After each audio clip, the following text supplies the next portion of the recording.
എന്ന് നമ്മൾ ഉറപ്പുവരുത്തിയിട്ടുണ്ട്. അത് ആൺകുട്ടികളും പെൺകുട്ടികളും 2 പോയിന്റ് അതാണ്. പിന്നെ അതേപോലെ തന്നെ സെക്കൻഡറിയിൽ നിന്ന് ഹയർ സെക്കൻഡറിയിലേക്ക് അതും തന്നെ 100%, അത് രണ്ടിലും നമുക്ക് മിക്കവാറും 100% അറ്റൻഡ് ചെയ്യാൻ സാധിച്ചിട്ടുണ്ട്.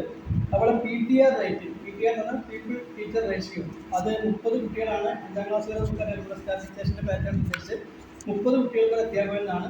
പക്ഷെ നമ്മൾ ഈ യുഡൈസ് കൈകാര്യം ചെയ്യും പറയുന്നതാണ്. യുഡൈസ് കൈകാര്യം ചെയ്യുന്ന സമയത്ത് പലപ്പോഴും ഡെയിലി വേജസ് അധ്യാപകർ നമ്മളായിരിക്കും കയറ്റാറില്ല. അപ്പോൾ സ്വാഭാവികമായിട്ട് സംഭവിക്കാൻ പോകുന്നത് അവിടെ അധ്യാപകരില്ല എന്ന വിവരത്തിലാണ് സർക്കാർ എത്തിച്ചേരുന്നത്. നമ്മൾ കൃത്യമായിട്ട് യുഡൈസ് കൈകാര്യം ചെയ്യുന്ന സമയത്ത് 30 കുട്ടികൾ, നമ്മൾ 31 ദിവസം അവധിയാണെങ്കിൽ ആ കോഴ്സിലേക്ക് ആളുകളെ ഡെയിലി വൈസ് വെക്കാറുണ്ട്. അപ്പോൾ ആ സമയത്തുള്ള അധ്യാപകർ ഡെയിലി വൈസാണ്, ഡെയിലി വൈസ് ഉൾപ്പെടുത്താൻ പറ്റുന്ന ആളുകളെ ഉൾപ്പെടുത്തിയാൽ ആ ഒരു പ്രശ്നം തീരും. 35 കുട്ടികളുണ്ടെങ്കിൽ UP സ്കൂളിലും അതുപോലെ 40-45 കുട്ടികളുണ്ടെങ്കിൽ ഹൈസ്കൂളിലും അധ്യാപകരില്ലാത്ത സ്ഥലങ്ങളിൽ നിർബന്ധമായി പോസ്റ്റിംഗ് നടത്തുകയും അതിന് നമ്മൾ ഗവൺമെൻറ് സ്കൂളുകൾ ആരെയും കാക്കേണ്ട ആവശ്യമില്ല. പത്രപരസ്യം കൊടുത്ത് ബന്ധപ്പെട്ട ജില്ലാ പഞ്ചായത്ത് മെമ്പറെ കൂട്ടി ഒരു മീറ്റിംഗ് നടത്തി അവിടെ വെച്ച് ആൾക്കാർ ഇൻ്റർവ്യൂ നടത്തി തിരഞ്ഞെടുക്കപ്പെടുന്ന ആളുകളുടെ ലിസ്റ്റ് ഒരു വർഷത്തേക്ക് നിൽക്കുന്നു. നമ്മളതിന് ആൾക്കാർ പോകുന്ന സമയത്ത് കൃത്യമായി അവരെ പോസ്റ്റ് ചെയ്യുന്നു. അതോടുകൂടി ഹൈസ്കൂളിലെ പ്രശ്നങ്ങൾ തീരും. പഞ്ചായത്ത് ലെവലിലാണെങ്കിൽ LP UPയുടെ പഞ്ചായത്തിൻ്റെ കീഴിലുള്ളത്. പഞ്ചായത്ത് ലെവലിൽ അവിടുത്തെ വിദ്യാഭ്യാസ സ്ഥിരം സമിതി ചെയർമാൻ ഉണ്ടാവും. അവരെയും പഞ്ചായത്ത് പ്രസിഡന്റിനെ അറിയിച്ചുകൊണ്ട് ഒരു ദിവസം നിശ്ചയിച്ച് സ്കൂൾ തുറക്കുന്നതിന് മുമ്പ് തന്നെ വേണമെങ്കിൽ നമുക്ക് അധ്യാപകരില്ലാത്ത പോസ്റ്റുകളിലേക്ക് ഇൻ്റർവ്യൂ നടത്തി വെക്കാം. മാതൃകാ പെരുമാറ്റച്ചട്ടം 4-ാം തീയതി കഴിഞ്ഞ് അവസാനിച്ച് കഴിഞ്ഞാൽ സ്കൂൾ തുറന്ന ഉടനെ തന്നെ പോസ്റ്റ് ചെയ്യാനുള്ള സംവിധാനം ചെയ്യാതെ കഴിഞ്ഞ രീതിയുടെ മീറ്റിംഗിൽ അറിയിച്ചിട്ടുണ്ട്. അപ്പോൾ PTRന്റെ പ്രശ്നത്തിൽ നമ്മളവിടെ പ്രശ്നങ്ങൾ ഉണ്ടാവില്ല. യുഡൈസ് കൈകാര്യം ചെയ്യുന്ന സമയത്ത് കൃത്യമായി അതൊന്ന് ഡാറ്റയിൽ കയറ്റുകയാണെങ്കിൽ ആ ഒരു പ്രശ്നവും നമ്മുടെ ഈ ഒരു മേഖലയിൽ ഉണ്ടാവില്ല.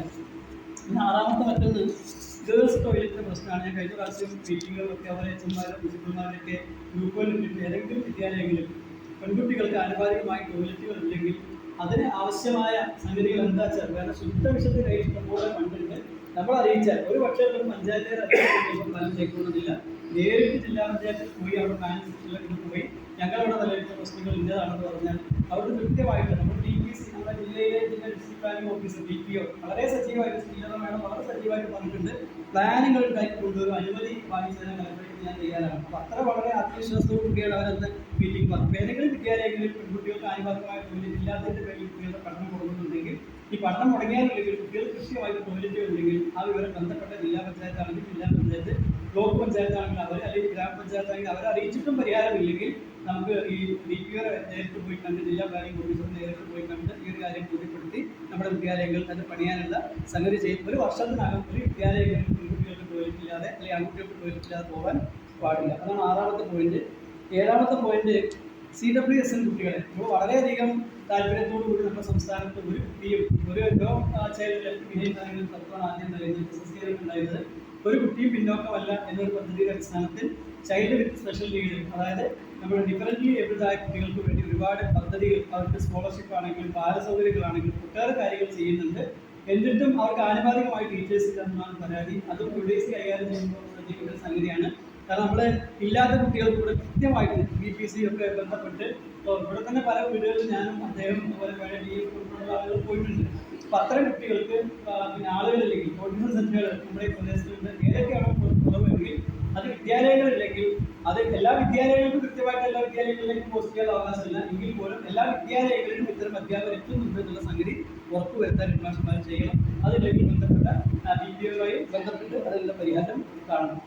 ഇനിയുള്ള 4 പോയിന്റാണ് നമ്മളിവിടെ കുറച്ച് പുറകോട്ടുള്ളത്. ആ 4 പോയിന്റ് മാത്രമേ ഞാൻ പറയുന്നുള്ളൂ. 60% മാർക്കിന് മുകളിൽ 10ാം ക്ലാസ്സിൽ പരീക്ഷ വാങ്ങുന്ന കുട്ടികളായിരിക്കണമെന്നാണ് ഈ ആസ്പിരേഷൻ ബ്ലോക്കിൻ്റെ ഒരു പ്രധാനപ്പെട്ട കീ ഇൻഡിക്കേറ്റർ എന്ന് പറയുന്നത്. ഇവിടെ ജയിക്കുന്ന കുട്ടികളൊക്കെ B+ 60% കുട്ടികൾ താഴെ 53%, അതായത് 47% മാർക്കാണ് 60% എത്തുന്നത്. അത് 60% മുകളിൽ നാഷണൽ ആവറേജിലേക്ക് എത്തിക്കണം എന്നാണ്.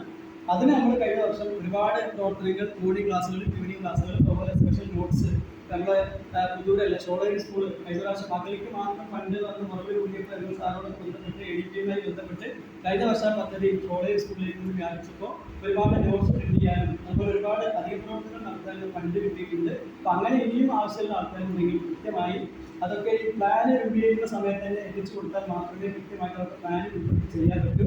അപ്പോൾ 60% മാർക്കിന് മുകളിൽ 10ാം ക്ലാസ് പാസ്സായി പോകുന്ന കുട്ടികളൊക്കെ എത്തണം.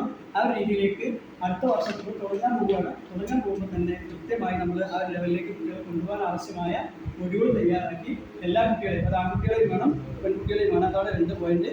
പിന്നെ +2 ബോർഡിൽ, അതായത് +2 പ്രിൻസിപ്പൽമാരെ പിടിച്ചിരുന്നു. +2 ക്ലാസ്സിൽ തന്നെ ഇതേപോലെ 60% മുകളിൽ ഈ പിന്നെ കുട്ടികളും അത് എസ് ടി കുട്ടികൾക്കൊന്നുമില്ല, ഈ മേഖലയിലെ ഗോത്രവർഗ മേഖലയിലെ എല്ലാ കുട്ടികളും 60% മാർക്കിന്റെ മുകളിൽ എത്തിപ്പെടാൻ ആവശ്യമായ നടപടികൾ അത് വിദ്യാലയം. ഈ 2 പോയിന്റിലാണ് നമ്മളിപ്പോൾ കുറച്ച് കണക്കുള്ളത്. അപ്പോൾ ആ 2 കാര്യങ്ങളും നമുക്ക് ഇന്നത്തെ യോഗത്തിൽ പറയുകയും സ്കൂൾ തുറക്കുമ്പോൾ തന്നെ പ്രാരംഭ പ്രവർത്തനങ്ങൾ നിലയ്ക്ക് അത്തരം കാര്യങ്ങളെക്കുറിച്ച് നിങ്ങളെ ബോധവാന്മാരാക്കുന്ന നിർദ്ദേശമാണ് ഇന്നത്തെ യോഗത്തിനുള്ളത്. ഇതിൽ ബഹുമാനപ്പെട്ട ഡെപ്യൂട്ടി ഡയറക്ടർ ഒരുപാട് തിരക്കുകൾ ഉണ്ടെങ്കിൽ പോലും നമ്മൾ പറഞ്ഞു പഠിക്കുന്നത് പറഞ്ഞുകൊണ്ട് ആദ്യം ക്ഷമ ചോദിക്കുകയാണ്. ജില്ലയിൽ നമ്മളെ AI ട്രെയിനിങ്, ആർട്ടിഫിഷ്യൽ ഇൻ്റലിജൻസിൻ്റെ ട്രെയിനിങ് നടത്തുന്നത് മണ്ണാർക്കാടാണ്. അപ്പോൾ ഒരു സെൻറ്ററിൽ സാർ ഉദ്ഘാടനം ചെയ്യുന്നത് നടത്തുമ്പോൾ തുടങ്ങാൻ 10 മണിയാകുന്ന ട്രെയിനില്ല, നിങ്ങൾ കൃത്യം 10 മണിക്ക് വണ്ടി കയറി മണ്ണാർക്കാട്ട് പോകുന്നുണ്ട്. പക്ഷെ അവിടെ തുടങ്ങാൻ ലേശം വൈകിയതുകൊണ്ടാണ് നിങ്ങൾക്ക് എത്താൻ വൈകിയത്. ഞാനത് പറയുന്നത് വെച്ചാൽ നിങ്ങൾ 11 മണിക്ക് കാത്തിരുന്ന് 12 മണിക്കൊരു സ്വഭാവം ഈ സാറ് കൃത്യം 9:30 മണിക്ക് 9:20 മണ്ണാർക്കാട് എത്തിയിട്ടുണ്ട്. ഇത് തുടങ്ങാൻ വേണ്ടി വൈകിയതുകൊണ്ടാണ് വലിപ്പം വൈകി പോയത്.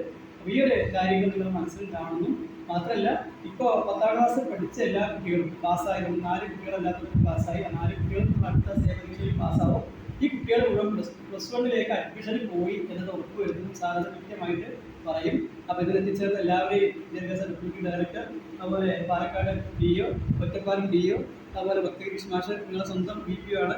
അതുപോലെ തന്നെ ഇതിൻ്റെ അട്ടപ്പാടിയിൽ ചാർജ് വഹിക്കുന്ന അബ്ദുൽ പ്രസാദ് സാർ ഉൾപ്പെടെ എല്ലാവരെയും, എല്ലാ മാഷന്മാരെയും ഈ പരിപാടിയിലേക്ക് കൊല്ലൂടെയും അതുപോലെ ആലപ്പുഴയും ഉൾപ്പെടെ എല്ലാവരും നല്ലൊരു കട തന്നെ ഈ ഒരു കാര്യത്തിന് വേണ്ടി എത്തിയിട്ടുണ്ട്. എല്ലാവരെയും ഒറ്റ വാക്കിൽ ഈ പരിപാടിയിലേക്ക് സ്വാഗതം ചെയ്തുകൊണ്ട് കാര്യങ്ങൾ ഇതിൻ്റെ ബഹുമാനപ്പെട്ട